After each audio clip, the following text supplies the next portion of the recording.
I said for a couple of weeks that regardless of the record, you guys weren't playing up to your potential and you were still missing too many open shots and there was a lot of room to improve. Has the last 2 games been, I guess, what the team's capable of?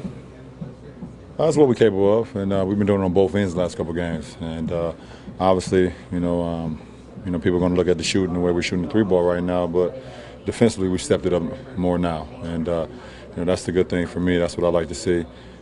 We know we're a team that at the end of the day we have to defend, we have to move the ball offensively, and then everything else kind of trickles down from there. So it's been some good ball as of late.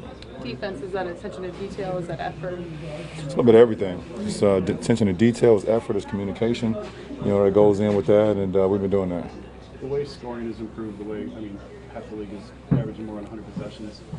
Tyson, you can't judge defense the way you used to with 24 points a quarter. That's out the window. How do you define good defense? How do you judge it? I think the effort. If you're giving the effort, teams are so many great teams, so many great sets, so many great players that teams are going to score. But if you're giving the effort, you're contesting shots, multiple effort. If something breaks down, but your team is covering for you, and if they still make the shot, you can live with that.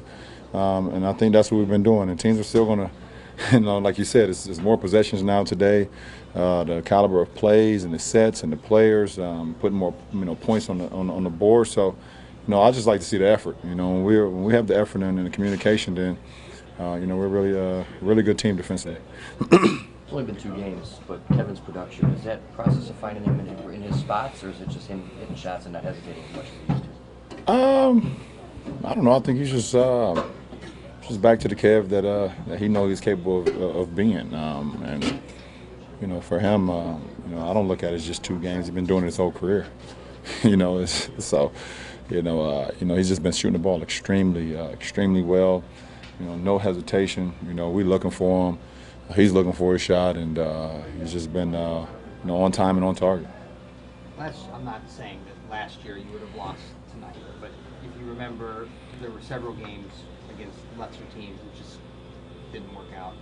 Do you think you guys have evolved past that to where, when you're in a game that the mismatch is obvious, that you're mature enough to handle all those games? Well, only time will tell. It's still early in the season. It's still November. And for us, we just want to get better every day. And we don't look at the record. We look at our opponent and we understand who we're playing. We look at the matchups and the keys to victory from our coaching staff, and we're going to try to execute that. And, we feel like if we could do that, no matter, what the team that we're playing against, we can give ourselves a good chance to win. That's all that matters.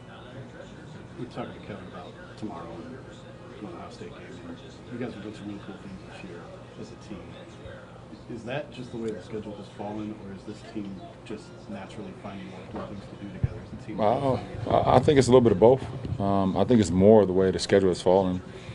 It's allowed us to go to some World Series games.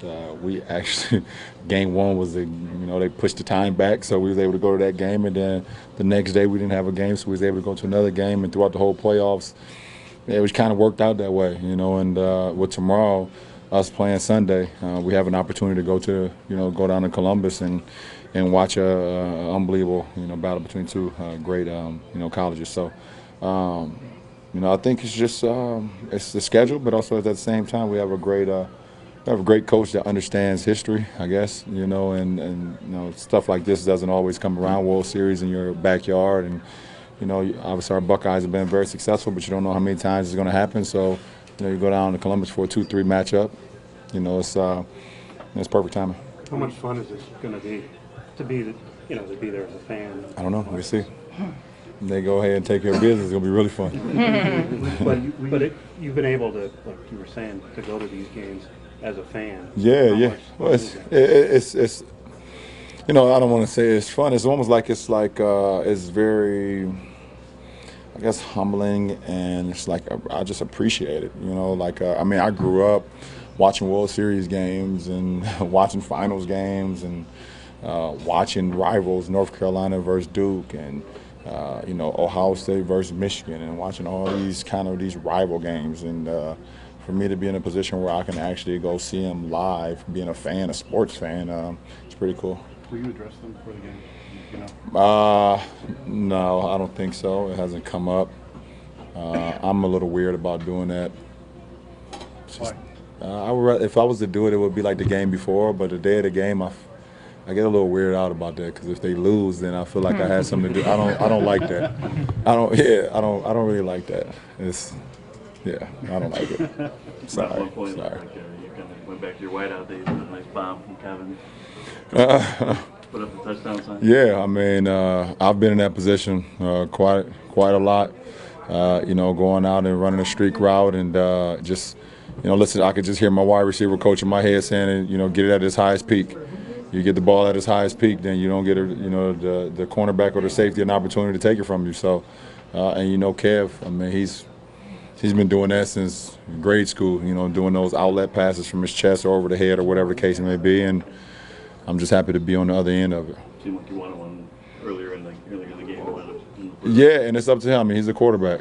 I'm just a receiver. You always see the receiver doing like this. You don't always get it, but steady, I'm open. I'm open. Like we saw this with the Warriors last year, where they were champs, and then they started the way they did, and they just kind of set a tone for how everyone views them. Is that something that can happen in this league? And do you feel like you guys are doing it, given you're coming off a championship and it's scoring the way you're scoring? Do you feel like you're setting a tone and almost putting an opponent at a disadvantage to where if it doesn't start out early, they're in a hole they can't? Well, I think we set a tone from the beginning, just knowing that the guys that played on the team last year came back better players. Kev he got better, Kyrie got better, and it goes down to everybody else. We all just understand that. We built a lot from last year, and we want to just continue that. No reason to take a step backwards with the position that we're in, the team that we have, the coaching staff that we have, and try to take advantage of that. And like I said, it's not the opponent. You got teams that going to always try to give us their best, but it's how we approach the game that's going to give us the best possible chance to win after that. Your turn to outscore Philly after the first quarter on Sunday. Say that again? Your turn to outscore Philly by yourself after the Yeah, I said that on the bench too. I said, are we at a point now where we haven't one individual outscore opponents? We had Kev the other night, we had Kyrie tonight, and I said, yeah, it's my turn to do it on Sunday. We can hold Philly to 0 and I'll score 2 points. So we'll see how good we can play defensively. Ron, what do you think the key is for the assist totals getting where they are right now? For who? For us as a team or for me? For you.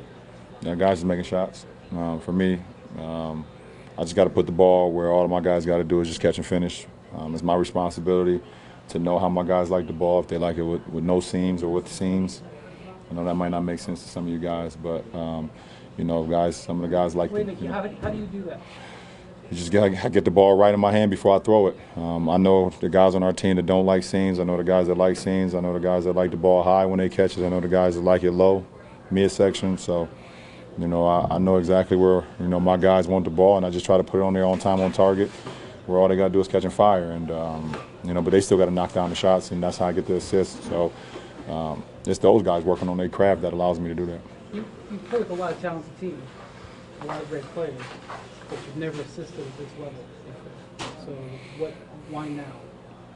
Well, first of all, we got two workhorses that's allowed to, that's capable of doing anything. And, with Kyrie, he's playing off the ball a little bit more this year.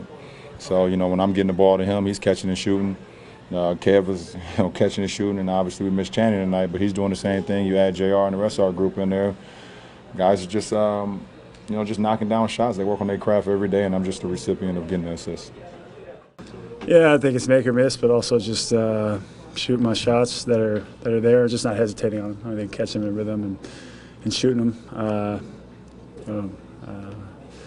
So many times when a smaller guy's closing out, I might, shot fake them, try to get to the lane, like I had been doing before that, and trying to get to the free throw line. But I think it's been there, really the last 2 games, but all season long. And yeah, it's just definitely a make or miss league as well. But just continue to put the work in, and the results are showing for really our entire team. I mentioned that a few minutes ago. He said you're not hesitating to decide. Did he approach you about that at all, or is that something you came to realize on your own? No, I just watched a lot of film with Phil Handy. And I saw that I was doing that because so many guys close out to me so hard, but having my size, I'm able to get that ball off quick if I just catch and shoot. I think I saw that, and I've been able to do that. I think that's only going to open up more for everybody. So no, it feels good right now. Kev, why is this team so locked in right now defensively, especially early? I think that we see that, when we get the ball off the glass and we get hold the team to one shot stop and break on the other end, we're so tough to guard. You see that with the way that we spray out to the three or get to the free throw line, or those guys play downhill. So I think it's just such a big effort on the defensive end for us to get a stop and get off to the races. Kevin, at this time last year, there were a lot of questions about, hey, did you guys see what the Warriors did? Did you see, every night, you see what the Warriors did? And now you're champs, and you're playing the way that you are. So I would pose it a different way.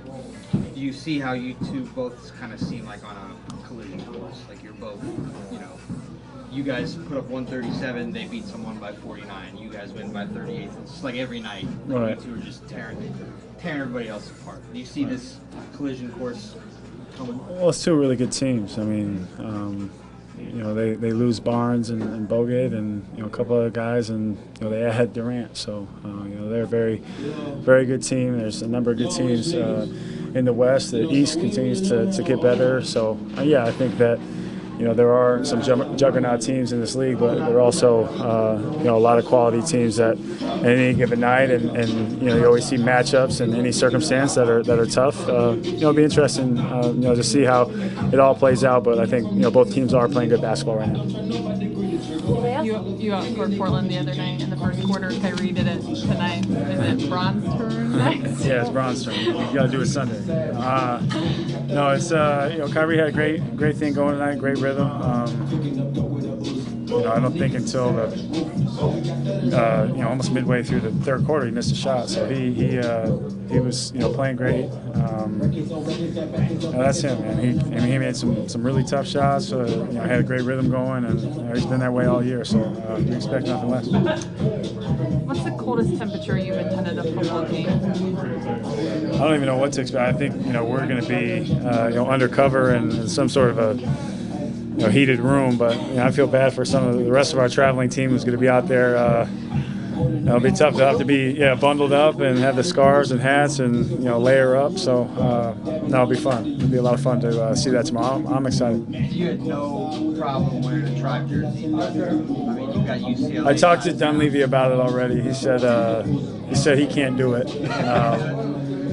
I'm not going to go as far as say that I'd ever wear something of a rival, especially when I am a fan of you kind of adopt where the city that you're in, you adopt certain teams, like you mentioned the Tribe, and I'll definitely be pulling for Ohio State tomorrow.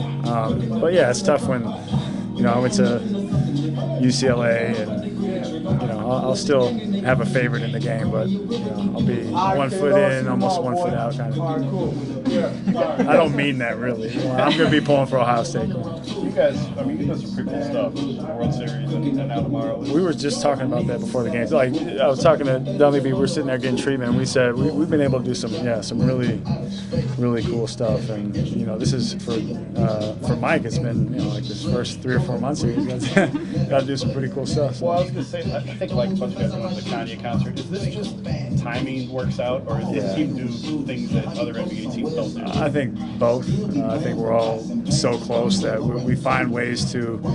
It's like incentivized parenting almost. Like we find ways to, like if we win this many games, we can do this. Or if we practice well, we play well, then we get to, do certain things like that. But I think a lot of it has also been timing as well, and in some ways we've kind of mastered the art of that. Now, when you guys blow off practice in the playoffs to hit the Kentucky Derby, right. Yeah, I'll make sure I have my suit ready and a hat ready.